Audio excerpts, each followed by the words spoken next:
Keith Olbermann wrote to me apropos of my F word on Monday, following news of a corporation-brokered truce between MSNBC and Fox. I'd written that while the two networks pose as divided and play up social divides for ratings on TV, they actually stand united when it comes to corporate profits. According to a New York Times report, General Electric, which owns MSNBC, reined in their host, Keith Olbermann, as part of a deal to call off Bill O'Reilly's questioning of GE's businesses in Iran. A notable example of corporate interests trumping ratings, several commentators thought, including myself. But Olbermann, while he doesn't deny there was a peacemaking summit of CEOs, wrote to me Tuesday saying there never was, is, nor shall be any deal.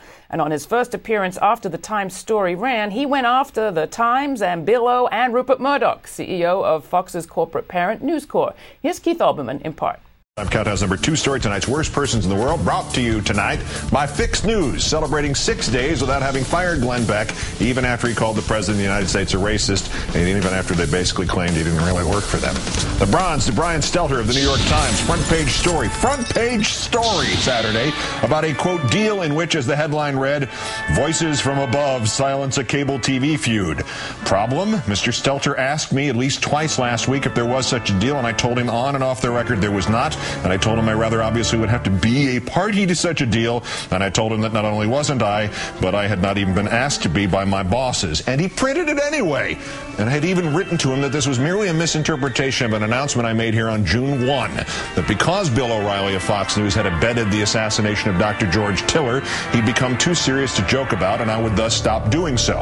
An announcement that would obtain, unless and until, of course, I felt like changing the rule again later, since this is not the U.S. Constitution. Here it's a half-baked television newscast, and I make all the rules.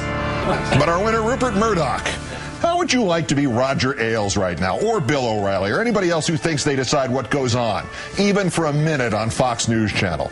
Rupert Murdoch, according to that New York Times piece, has muzzled Bill O, kept him from speaking his mind because, as the Times put it, what Bill O said, quote, could create real consequences for Fox's parent corporation. How dare you muzzle O'Reilly, Mr. Murdoch? How dare you, sir?